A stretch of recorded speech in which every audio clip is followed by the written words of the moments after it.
Alice's Adventures in Wonderland by Lewis Carroll. Chapter 5. Advice from a Caterpillar.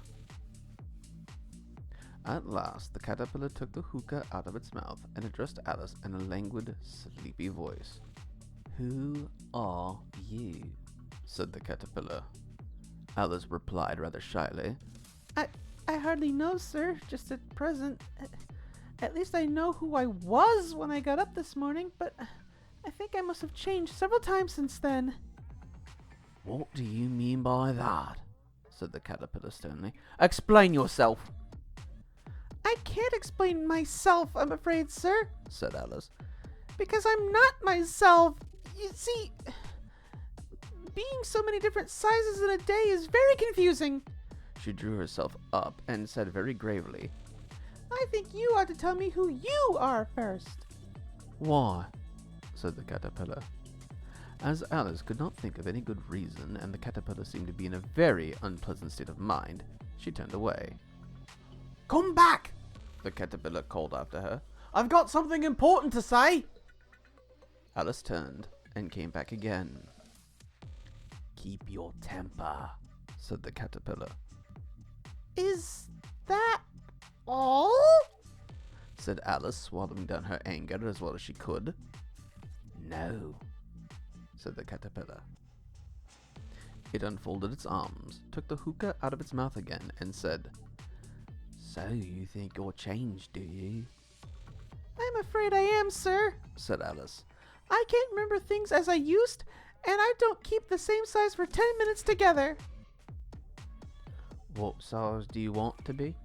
asked the caterpillar. "Oh, I'm not particular as to size," Alice hastily replied. "Only one doesn't like changing so often, you know.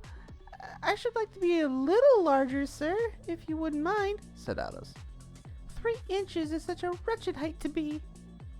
"It is a very good height indeed," said the caterpillar angrily, rearing itself upright as it spoke. It was exactly 3 inches high.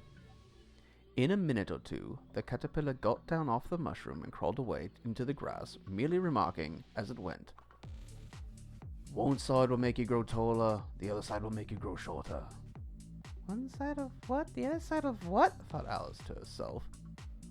"Of the mushroom," said the caterpillar, just as if she had asked it out loud, and in another moment it was out of sight. Alice remained looking thoughtfully at the mushroom for a minute, trying to make out which were the 2 sides of it.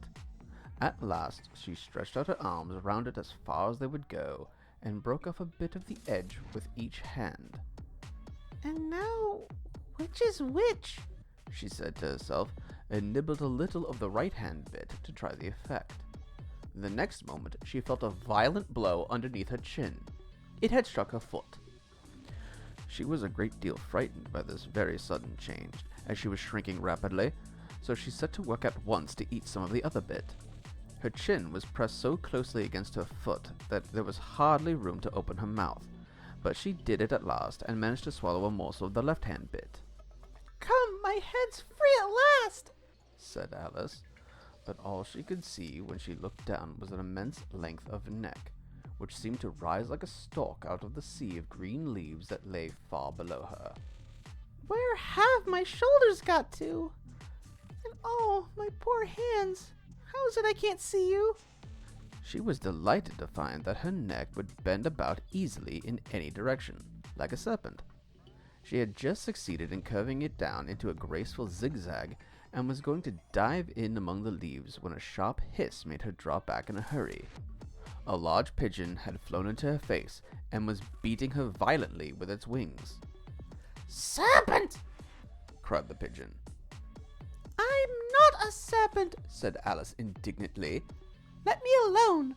"I've tried the roots of trees, and I've tried banks, and I've tried hedges," the pigeon went on. "but those serpents, there's no pleasing them." Alice was more and more puzzled. "As if it wasn't trouble enough hatching the eggs," said the pigeon. "but I must be on the lookout for serpents night and day. And just as I'd taken the highest tree in the wood," continued the pigeon, raising its voice to a shriek, And just as I was thinking I should be free of them at last, they must needs come wriggling down from the sky. Ah, serpent! But I'm not a serpent, I tell you, said Alice. I'm a little girl, she added rather doubtfully as she remembered the number of changes she had gone through that day. You're looking for eggs, I know that well enough, said the pigeon. And what does it matter to me whether you're a little girl or a serpent? It matters a good deal to me, said Alice hastily.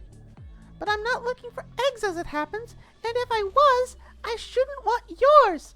I don't like them raw. Well, be off then, said the pigeon in a sulky tone as it settled down again into its nest. Alice crouched down among the trees as well as she could, for her neck kept getting entangled among the branches, and every now and then she had to stop and untwist it.